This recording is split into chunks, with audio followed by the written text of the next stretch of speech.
విరామం తర్వాత సఖీ కార్యక్రమానికి స్వాగతం. సఖలు, బ్రహ్మ విష్ణువులు ప్రయోగించిన అస్త్రాలు ఒకదానితో ఒకటి ఢీకొట్టే సమయానికి శివుడు అగ్ని సంభరూపంలో ఆవిర్భవించి ఆ అస్త్రాలను తనలో ఐక్యం చేసుకుంటాడు. కోటి సూర్యులకు సమానమైన ప్రకాశం గల ఆ మహాలింగం ఆవిర్భవించిన రోజునే మహాశివరాత్రిగా జరుపుకుంటారు.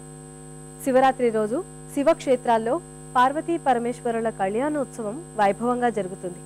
మన రాష్ట్రంలోని ప్రసిద్ధ శివక్షేత్రాలైన శ్రీశైలం, శ్రీకాళహస్తి, ద్రాక్షారామం, మహానంది, కీసరగుట్ట, వేములవాడ, కాణిపాకం మొదలైన దేవాలయాల్ని వేలాది మంది భక్తులు సందర్శిస్తారు.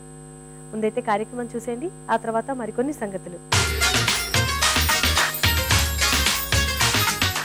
నమస్కారం. స్వస్థాకృతి కార్యక్రమానికి స్వాగతం. ముందుగా సఖీ ప్రేక్షకులందరికీ మహాశివరాత్రి శుభాకాంక్షలు. మనం మన వస్త్రాకృతి కార్యక్రమంలో లాస్ట్ ఎపిసోడ్లో గాగ్రా స్టిచ్ చేసే ముందు స్టార్టింగ్ మెజర్మెంట్స్ ఎలా తీసుకోవాలో నేర్చుకున్నాం కదండి. మరి ఈ రోజు ఆ మెజర్మెంట్స్కి అనుగుణంగా ఎలా కట్ చేసుకోవాలో చూడబోతున్నాం. మరి ఎందుకు ఆలస్యం, మన డిజైనర్ శిరీష గారిని అడిగి మరి గాగ్రా మెజర్మెంట్స్ తర్వాత దాన్ని ఎలా కట్ చేయాలో నేర్చుకుందాం. హలో శిరీష గారు. హాయ్ ప్రశాంతి. మీకు మహాశివరాత్రి శుభాకాంక్షలు అండి. మీకు కూడా నమ్మ మహాశివరాత్రి శుభాకాంక్షలు. మరియు సఖీ ప్రేక్షకులకు కూడా మహాశివరాత్రి శుభాకాంక్షలు. ఓకే, మరి ఈ రోజు మహాశివరాత్రి లాస్ట్ ఎపిసోడే మనం స్టార్ట్ చేసేసాం గాగ్రా ఎలా స్టిచ్ చేసుకోవాలి అనేది. సో దానికి కావాల్సిన మెజర్మెంట్స్ అయితే లాస్ట్ ఎపిసోడ్లో తీసుకున్నాం. మరి ఈ రోజు కటింగ్ అది మార్కింగ్ చేసుకుని ఎలా కటింగ్ చేసుకోవాలనేది చూద్దాం. ఓకే, ఓకేనా. సో ఫస్ట్ ఏంటి అంటే మన మెజర్మెంట్స్ కింద గాగ్రా తీసుకున్నాం అంటే మన క్లాత్ అంటే వాళ్ళ లెంత్ని బట్టి మన క్లాత్ ఎన్ని మీటర్స్ అనేది తీసుకోవాలి. లెంత్ ఎంత ఉంటే డబుల్ క్లాత్ తీసుకోవాలన్నమాట. గాగ్రానా ఇప్పుడు ఫస్ట్ మెజర్మెంట్స్ మనం తీసుకున్నాం. గాగ్రా మెజర్మెంట్స్. ఓకే ఓకే, మన మెజర్మెంట్స్ గాగ్రా తీసుకున్నాం కదా, గాగ్రా మెజర్మెంట్స్ ఎలా మార్కింగ్ చేసుకోవాలో చూద్దాం. ఈ విధంగా మనం క్లాత్ని డబుల్ ఫోల్డ్ తీసుకోవాలమ్మా. డబుల్ ఫోల్డ్ తీసుకున్నాక అంటే ఫ్రంట్ పోర్షన్, బ్యాక్ పోర్షన్ ఇక్కడ వచ్చేసి ఇలా ఈ జాయింట్ క్లాత్ సెంటర్లో ఉండాలి. ఓకే ఓకేనా. ఇది సైడ్స్ మార్జిన్ అనమాట. మన లెంత్ ఎంత అనుకున్నాం ఇందాక 38 లెంత్కి మనం 38 అంటే ఇది లోపల లైనింగ్ కాబట్టి అవును మనం 38 పెట్టుకోవాలి. ఓకే, అంటే ఒక 1 ఇంచ్ ఇంకా తక్కువ పెట్టుకున్నా కూడా ప్రాబ్లం ఉండదు. 38. ఓకే. దీని తర్వాత మనం వాళ్ళ హైట్ని బట్టి అంటే ఎంత అయితే హైట్ ఉంటారో దానిలో మోకాళ్ళ వరకు అంటే ఏజ్ని బట్టి వాళ్ళ ఫిట్నెస్ని బట్టి అంటే కొందరు బాగా హైట్ ఉంటారు, కొందరు పొట్టిగా ఉంటారు. అట్లా వేస్ట్ నుంచి మోకాళ్ళ వరకు ఎంతైతే లెంత్ ఉంటుందో అది నీస్ దగ్గర పెట్టుకోవాలి. ఓకే ఓకేనా. అంటే ఈ పాపకి 10 ఇయర్స్ కాబట్టి మనం 17 ఇంచెస్ దగ్గర నీస్ పెట్టుకున్నాం. తర్వాత ఈ 17లో హాఫ్ అంటే 8.5. ఈ 8.5 దగ్గర హిప్ అనేది పెట్టుకోవాలి మనం. ఈ మార్కింగ్స్ని మనం ఒక లైన్గా గీసుకోవాలన్నమాట. ఇది వేస్ట్, ఇది వచ్చి హిప్, ఇది వచ్చి నీస్.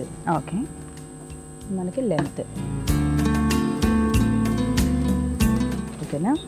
దాని తర్వాత ఇప్పుడు మనం ఈ పార్ట్స్ ఈ 3 పార్ట్స్గా మనం ఎప్పుడైతే డివైడ్ చేసుకున్నామో అప్పుడు మన మెజర్మెంట్స్ ఎంతైతే తీసుకున్నామో అంత పెట్టుకోవాలన్నమాట. Okay okay. నడుము వచ్చేసి 30 అంటే మనం దీనిలో ఒకటి గుర్తుపెట్టుకోవాల్సిన విషయం ఏంటంటే బ్యాక్ సైడ్ జస్ట్ ఇట్లా డాట్స్ వేసుకోవాలి. ఒక 1 inch only back side, front అక్కర్లేదు.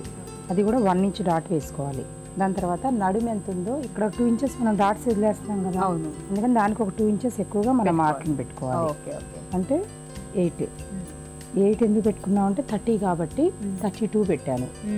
దాని తర్వాత హిప్ వచ్చేసి 37 ఉంది. 37 అంటే కరెక్ట్గా అంటే హిప్ వచ్చేసి కరెక్ట్గా పెట్టేసుకోవచ్చు. 37 4 పార్ట్స్. ఓకేనా. తర్వాత ఇక్కడ నీస్ వచ్చేసి ఒక 2 ఇంచెస్ 3 ఇంచెస్ ఎక్స్ట్రా పెట్టుకోవచ్చు.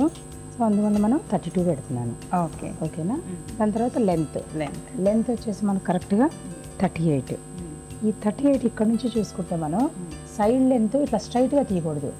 ఇలా మనం షేప్ తీసుకోవాలి. క్రాస్ అంటే టేప్ ఇక్కడే ఉంచుకుని ఇది సెంటర్ లెంత్ అనమాట.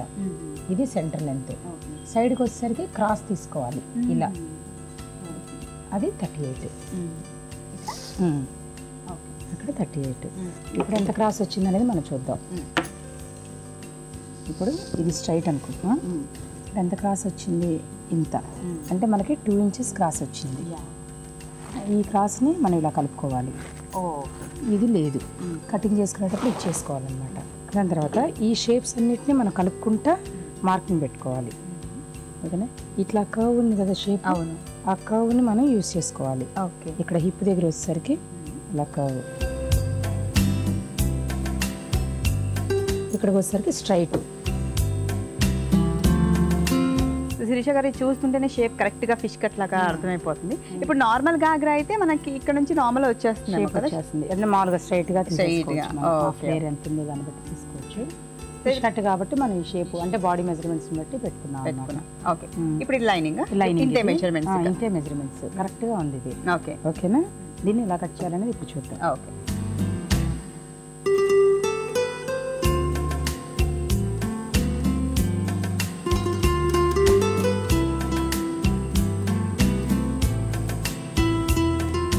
ఇప్పుడు మనం ఈ కిందది కూడా ఇట్లా షేప్ తీసుకోవాలన్నమాట.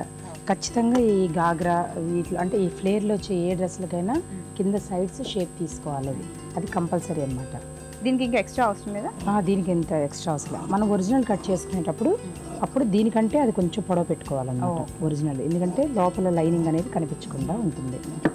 ఈ విధంగా మనకి 2 పీసెస్ వచ్చేసిందమ్మా. ఒకటి ఫ్రంట్, ఇది 2 పీసెస్లో ఇది ఫ్రంట్, ఇది బ్యాక్ పార్ట్. ఓకేనా. ఇలా 2 పీసెస్. షేప్ కూడా మనకి కరెక్ట్గా వచ్చేస్తుంది. అవును. దీన్ని కనుక మనం ఓపెన్ చేసి చూసినట్లయితే ఇది షేప్, ఇది ఇలా షేప్ వచ్చేస్తుంది. ఓకే. ఓకేనా. కుట్టుకున్నప్పుడు మనకి ఇలా వచ్చి ఇలా వెళ్ళిపోతుంది అనమాట. ఇది ఒరిజినల్ క్లాత్ అనమాట. ఈ ఒరిజినల్ క్లాత్లో మనం ఫస్ట్ ఫ్లవర్స్ ఉన్నాయా లేకపోతే బుటీ ఎలా ఉంది అనేది పైకి చూసుకోవాలి. అంటే బూటీస్ ఇలా అంటే కరెక్ట్గా ఇలా రావాలన్నమాట. తిరగా మరగా అనేది ఆ ప్రింట్ అనేది ఖచ్చితంగా చూసుకోవాలి. ఓకేనా. ఓకే. ఇది ఒరిజినల్, ఇది బెనారస్. దీంట్లో మనం దీన్ని ఇట్లా మళ్ళీ డబుల్ ఫోల్డింగ్ చేసుకోవాలి. ఓకే. ఇలా చేసుకున్న తర్వాత ఇప్పుడు మనం లైనింగ్ కట్ చేసి పెట్టుకున్నాం కదా, దీన్ని దీని మీద పెట్టాలన్నమాట. ఓకే. ఓకేనా. ఇది ఇలా పెట్టుకోవాలి. ఓకే. సో శిరీష గారు 10 years అమ్మాయి అన్నారు కదా, ఎంత క్లాత్ పడుతుంది తనకి? దానికి 2.5 meters అంటే 2 meters. ఆ ఫిష్ కట్ కాబట్టి నార్మల్గా 2 meters సరిపోతుంది. అంటే మనకి కింద ఫ్లేర్ ఉంది కదమ్మా, ఈ ఫ్లేర్ ఎంతైతే వచ్చిందో అంత క్లాత్ సరిపోతుంది. 1.5, 175, 2 meters వరకు పెట్టుకోవచ్చు.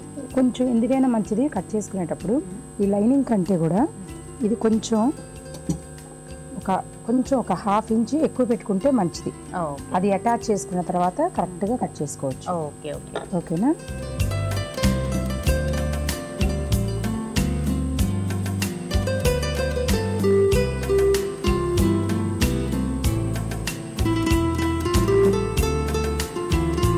ఇప్పుడు ఈ విధంగా మనం కట్ చేసుకున్న తర్వాత ఇది లైనింగ్ పక్కన పెట్టుకుంటే ఇది ప్రింట్ అమ్మాయి. యాక్చువల్గా ఇది షేప్ తెలుస్తుంది. ఇది వచ్చి గాగ్రా అన్నమాట. దీనికి మనం కింద బార్డర్స్ ఇప్పుడు వర్క్ లేస్లు అని వస్తున్నాయి కదా, ఆ వర్క్ లేస్లు కానీ బెనారస్ బార్డర్స్ కానీ ఈ బ్లౌజ్ ఏం కలర్ అయితే వేసుకుంటామో మనం అనేది ఒకసారి చూసుకుని ఆ కాంబినేషన్లో ఇప్పుడు ఇట్లా కింద వచ్చి ఒక బార్డర్ వేసుకుంటే కూడా బాగుంటుంది. ఓకే. ఓకే. ఓకేనా. హైలైట్ చేయడానికి. ఓకే. అదే కలర్ బ్లౌజ్ లేదంటే లేసెస్. ఓకే. అట్లా ట్రెడిషనల్ వేలో మనం ఫిష్ కట్ గాగ్రా మోడర్న్ గా అయితే వర్క్స్ లో కూడా చూడొచ్చు. మళ్ళీ దీని కల్లీలు కూడా ఈ ఫిష్ కట్ లో కూడా కల్లీ గాగ్రాస్ కూడా వస్తాయి. ఓకే. ఓకేనా. యా. సో ఇలా ఈ విధంగా కట్ చేసేసుకోవాలి. ఇంతే. అంతే. ఇంకేమైనా టిప్స్ పాటించాలా మనం? అది కుట్టుకునేటప్పుడు చెప్తాను ఎలాగో ఏంటి అనేది. కటింగ్ మాత్రం ఇలాగే. కటింగ్ ఇంతే. శిరీష గారు మంచి కలర్ కాంబినేషన్.